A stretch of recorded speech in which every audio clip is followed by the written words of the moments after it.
tartibin shugaba daga wani sai gaba. Shi ma Tanja karkashin mandar shi ta karshe lokacin da ya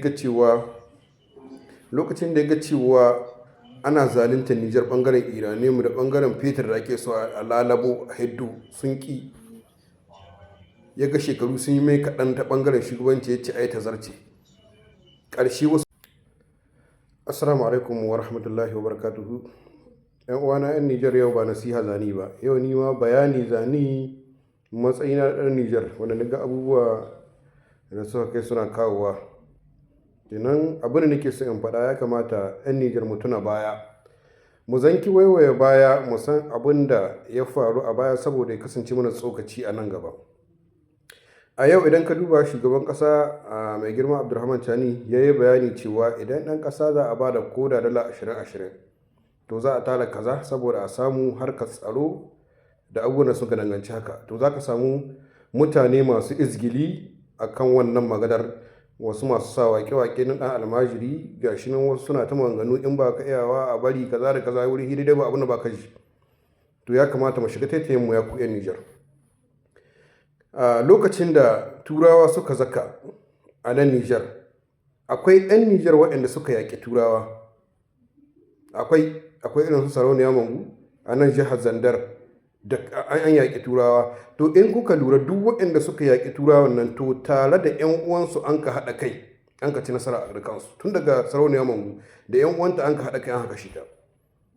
Haka nan duk inda an ka yaƙi kusan haka muke Afirka. Ni dai Nijar ne da na sani, na san Afirka. Nelson Mandela ma lokacin da ya yi gwagwarmaya, Mandela ai waɗanda suka yi mai azaba a gidan kaso ma inda an ka tsare shi 'yan ƙasa shi ne.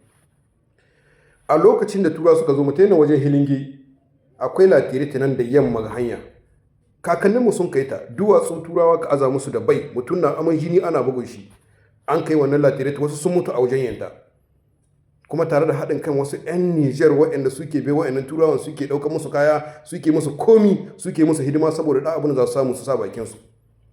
Yau mu kasance kuɗin da za mu samu sun yi inci mu sani wa inci ƙwatar shi ne ake yi, ba baka shi ake yi ba, ƙwata kake yi. Amma yau rayuwarmu abin da za mu samu sa aljihu ya fi incinmu.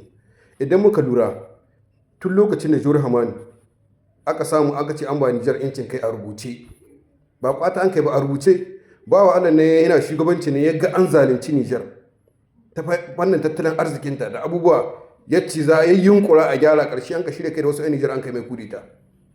Aka taho ta hiya ta an hukuma siyasa lokacin Muhammadu Usman zan shugaban ƙasa, shi ma harka ta tabarbare bare ya zaka yi kudita akan tsamo Nijar akan halin da take ciki. Shi ma baran 'yan siyasa suka haɗa kai suka sa ƙiyayya cewa wannan maki Nijar ne, kafiri ne, kirista ne, ya zo Makka ya yi aikin hajji, ya musulunta, ya zaka yana taimakon malamai, yana sai motoci shi na ba malamai, matar shi tana biyan masallatin ne, tana raba butoci da tabarmi, abubuwa na alkhairi. Amma 'yan siyasa suka ce duk siyasa ce, ba gaskiya bane. Ƙarshe aka shirya an ka haɗa kai da wasu 'yan Nijar kuma aka kashe shi. Sai daga bayan hukuma muna nadama. Shi ma tahiya aka suka har zuwa ga Tanja, ina taya na a gurguje, ba wai ina taya na tartibin shugaba daga wani sai gaba. Shi ma Tanja karkashin mandar shi ta karshe lokacin da ya ga cewa ana zalunta Nijar bangaren Iranium da bangaren fetur da ake so a lalabo a hiddo sun ki, ya ga shekaru sun yi mai kaɗan ta bangaren shugabanci, ya ce ai tazarce. Ƙarshe wasu 'yan Nijar an ka suka yaƙi wannan tazarcen. Da suka yaƙi wannan tazarcen ƙarshe shi ma aka yi mai kudita. Lokacin da Muhammadu Usman ya zo bayan an gama shugabanci na soja, da ya zo waɗanda suka yi gwagwarmaya a kan cewa ba su rarrata zarcen ba, sai suka yi da na sani da Tanja an kabari da ya yi musu alkhairi. A lokacin muka cewa Tanja da shi an kabari da ya yi lokacin mulkin Muhammadu Isu. Amma kuma Muhammadu Isu duk ayyukan da ya shi kuma bayan wucewa shi da bazu ya zaka kuma sai mun hukuma muna ganin kuma Muhammadu Isu kuma da bazu. Yanzu kuma Allah ya kawo mana wannan shugaban, wannan gwarzon wanda ya hito da turawa da Faransa, wanda ba taɓa samun wani shugaba a Nijar wanda ya hito kai ba, sai ban ce ma Nijar ba, Afirka dai in za a lisawa wallahi tallahi ba su da yawa, wanda ya hito kirikiri ya yaƙi turawa, ya faɗa musu magana kirikiri, ya nuna baya ƙaunarsu, ya nuna ƙasar shi yake so.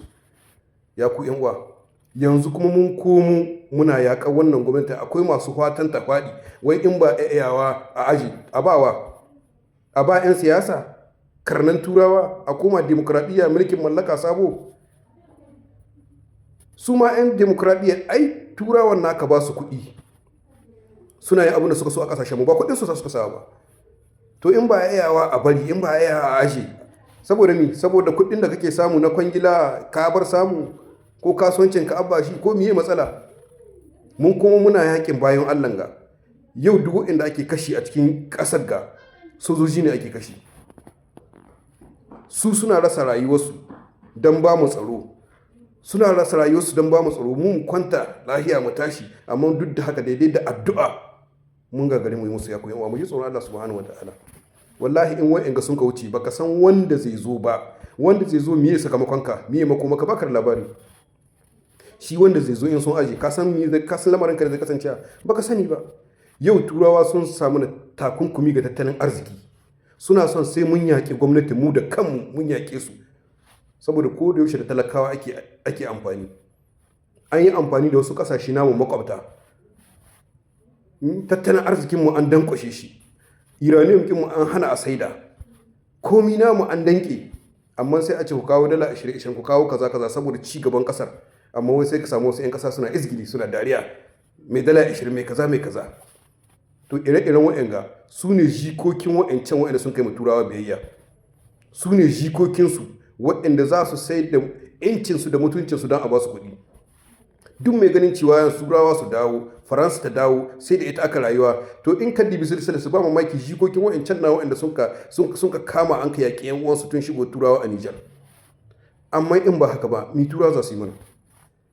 Don haka wa'annan bayan Allah mu ci gaba musu da addu'a, mu taimaka musu koda da addu'a. Ko 'yan siyasa sun ka dawo, sojoji suna da su tsaron ƙasar, su yi tsaron 'yan siyasa kuma su yi tsaron ƙasa. To sai mu la haula wala quwwata illa billah. Yan Nijar yaushe za mu dawo a haicin mu? Yanzu kuma sai wannan gwamnatin ta wuce kuma mu kuma cewa inda lokacin Abdurrahman Chani na ai lokacin mun yi nadama, mun yi kaza saboda kusan wanda zai zo baya ba. Don haka wa'annan bayan Allah mu taimaka musu da addu'a. In kana da abun badawa ka bada, in ba ka da abun badawa ka faɗi alkhairi. Ga yakin turawa, ga su suna ba 'yan ta'adda makamai, ana kashin sojojinmu, mu kuma muna zakuwa muna gaya ma sojojin gama ganganu na ɓacin rai da cin mutunci, kuma ka zo gidanka ka kwanta ka tashi ka tai kasuwa. In kai na an ka ce ka tsare Nijar, kaga za ka yi. Yau a ce 'yan siyasa su za a ba tsaron Nijar, ku yi milki ku tsare kanku. Nijar ba ta kwana 10 sai 'yan ta'adda sun mamaye ta gaba ɗayanta, ba ta kwana 10 lahiya, sai 'yan ta'adda sun mamaye ta. Tunda turawa ka ba su makamman, amma kuma za mu taimaka musu da addu'a ba za mu gani irin kokarin da suka yi ba. Mutum ya hito ya faɗa ga manufashi a tsamo Nijar daga cikin matsalolin da ke ciki, sai a ce a'a ba ya ta manufashi ba. Miye manufashi kuma kai ba ka faɗi, wai abin da a cikin zuciyar shi ka son ka ce wai shine manufa. Ko ta an faro da kai kaga abin bai ma ka bari, ko ai ma dan wanka wani abu ka shayi. La hawla wala quwwata illa billah. Da haka mun kogo muna addu'a wayan bayan Allah subhanahu wataala ya taimaka musu, kuma Allah ya ƙara musu ƙarfin gwiwa. Tsaron da suke ba Nijar, Allah subhanahu wataala ya tona mu 'yan ta'addan na asiri. Wannan gwamnati irin gugurmayar da take yi akan ci gaban Nijar wanda mun ka gani, mu muna goyon bayan wannan. Kowa zai irin wannan wallahi muna goyon bayan shi. Mu duk wanda zai adawa da turawa a Nijar akan ci gaban ƙasar Nijar wallahi muna goyon bayan shi. Ba soja ba, kowane iri na, ba 'yan siyasa ba, karnan turawa barai wasu cin dukiyar ƙasa. Turawa na haɗa kai da su, ana kwashe dukiyar ƙasa daga su sai 'yan uwansu, sai danginsu, wai shine shugabanci. Kuma demokradiyya, saboda demokradiyya turawa na kawo kuɗi suna kwashe arzikin ƙasa, su kawo kuɗi su kwashe arzikin ƙasa su ba ku kaɗan. In sun kwashe arziki, in sun saida su kasa kashi 20 su ba ku guda, ku zaka ku raba da ku da iyalanku, kuna jin daɗi. Yanzu haka nan ba ta samuwa, an hana haka nan, to shikenan sai mugun fata. Allah ya kiyaye. Assalamu alaikum warahmatullahi.